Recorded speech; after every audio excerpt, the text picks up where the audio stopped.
You must be real special character kasi tinanggap mo.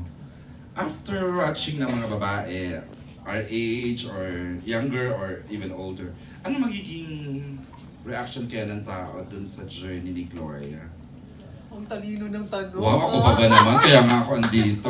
Curious kasi ako. Go, Angel. Charot. Ako kasi, I mean, I think Hindi, siya. Chika. it's a common knowledge naman that I'm a single mother.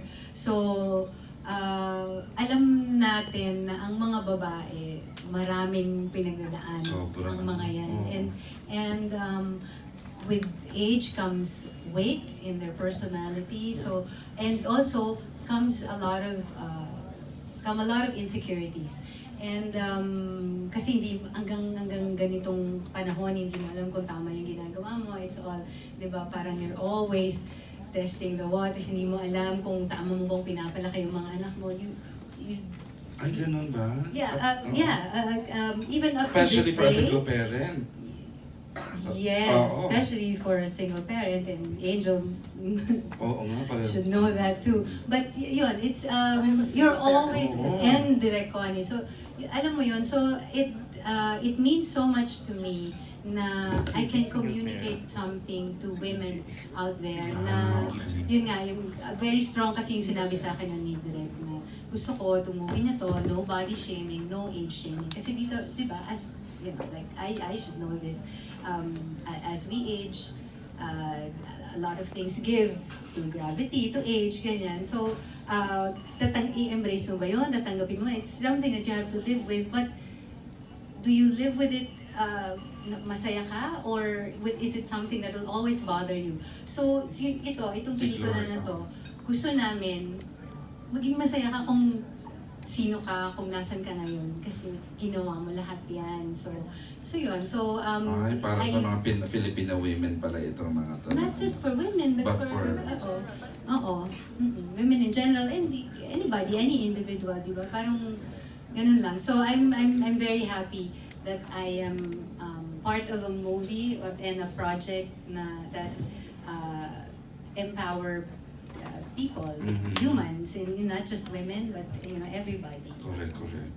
Thank you, Miss Angel. Ko, Ira. sa dinami-rami, Miss Angel, sa Tony, yung ginawa yung mga, sabihin natin, sexy scenes sa Makasip film. namin naman.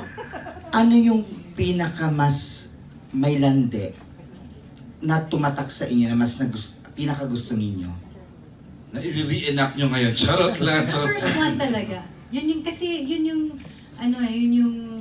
nagpapakiramdaman kami. So, and that was the part where we did the cake scene, which was so playful, and that really broke the ice that night nung ginawa namin yung scene na may cake na, oh, basta, eat it off her hands, bahala na kayo. Ganun, and then we just enjoyed ourselves. Tony? Ayun, kasi yun din po yung ginawa namin, like halos from dusk to dawn. So, yun na yung tinodo na namin lahat sa scene na yun. Yun, sa cake daw na. Sa cake. Oo. Ayoko na yung tanong, malaswa yung tinext sa akin. Buti na lang. Correct. We have a question from Jess. I have two questions lang po.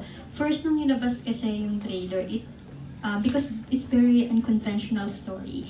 At it raises a very important issue nowadays, which is the stigma between the relationship, a huge age gap between the relationship of a woman and a man.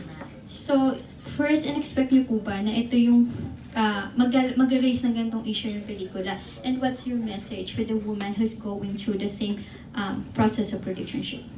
So the question is for... Charot lang. Either Sa Miss- kanila, kay Miss Angel tsaka kay Miss Tony and Direct. Ako, ang goal ko lang naman when I made this is, basically really my advocacy is about telling stories about women and their struggles and triumphs. This one is, I noticed that I've met several women who are not as open or do not know how to let go. And basically why I wanted to put the story there is so that we'll all learn how to just take the leap of faith, just to let go and allow ourselves that experience. Because if you don't, then you're just gonna live your life sleeping being dead. So parang, how to be alive. Naging controversial daw, direct. The film, well, because... Was it, did Well, you... ako rin naman, I've been in a relationship like that, but it's not that huge an age gap, can you imagine? This one is 30 years, sa akin is like 7 years, but I've heard it, like, you know, all those things. And then I've met other women who are in that relationship, and those are the things that they go through. So what happens to them is that they are locked in a small space where it's just the two of them na nandoon, because when there's outside elements, it really can affect the relationship.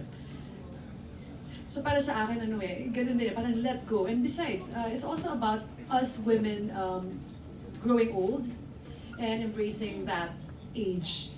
So parang tinanong ko rin sa kanya noon anong imperfection mo? Di ba? Wala yata. No, kasi sabi ko sa kanya, I want you to share one imperfection to the audience, and you're gonna see that in the film. We're not gonna discuss it, but this perfect woman has an imperfection, and she's generous enough to share. She was scared. She had double, diba? Parang, shit, I changed my mind. Ganun pa siya. And then again, bingo, game, go na.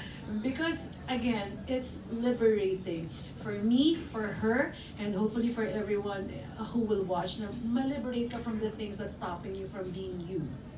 Okay. Miss Angel, Sabi ko for nga, women na may dumadaan sa ganitong sitwasyon ngayon. Oo, ang hirap kasi pagka ni-restrict mo yung sarili mo when you're in that kind of a relationship. Magdadalawang isip ka kung hahawakan mo ba yung kamay nung younger man while you're walking in the mall, o kung okay lang ba kayo mag-PDA, mahihiya ka ba sa sarili mo, mahihiya ka ba para sa kanya. All these things go on in your head.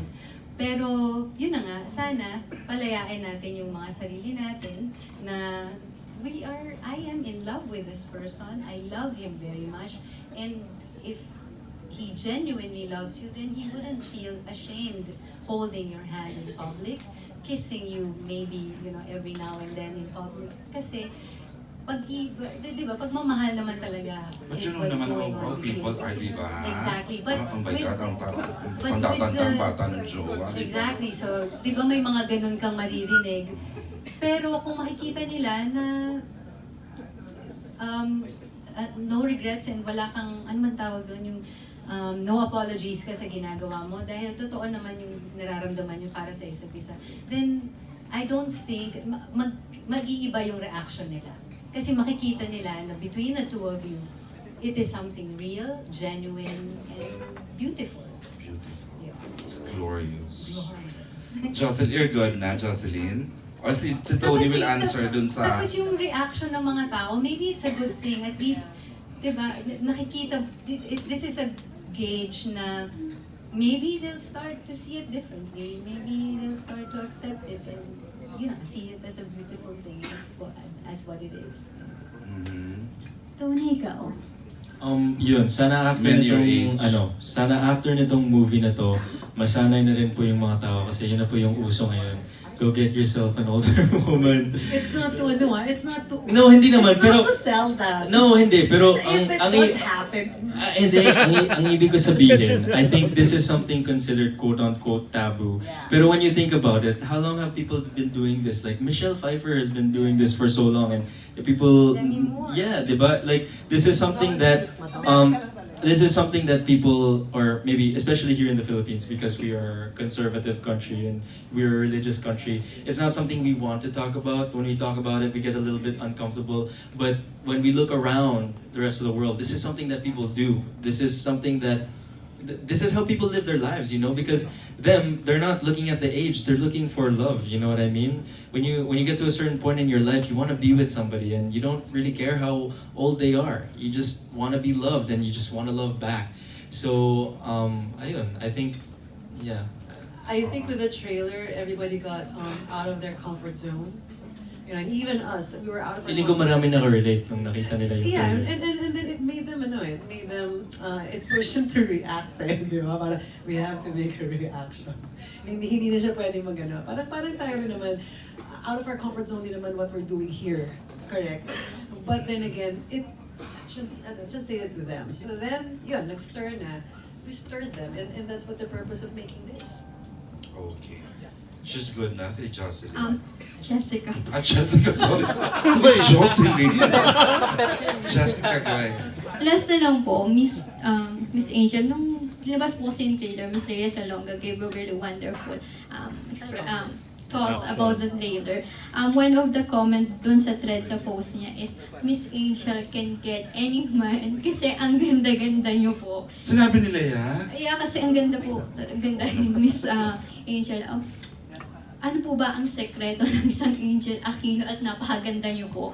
Parang talagang you're the living proof of the 50 is the new 20. Okay, first, naka-react ka na ba dun sa sinabi ni Miss LEA Salonga na pinuri ka niya, the movie and Tony?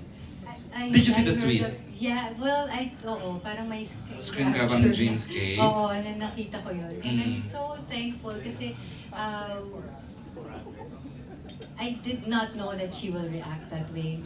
But I guess I've always known Miss Leia to be open-minded and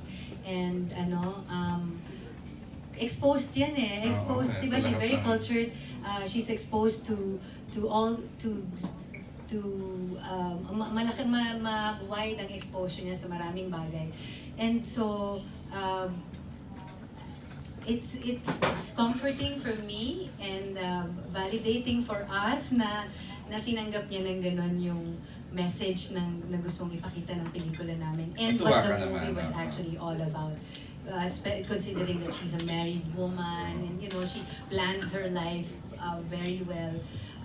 Tapos ito parang everything, 'di ba? Ito yung mga mga taboo and unconventional, but she embraced it and actually recommended it. So I'm very very thankful to Miss LEA Salonga. We sent for out the very invite so generous- nakarating siya sa very 15. generous Pinadala natin ang In-invite invitation. na natin. Yeah. Sana she comes.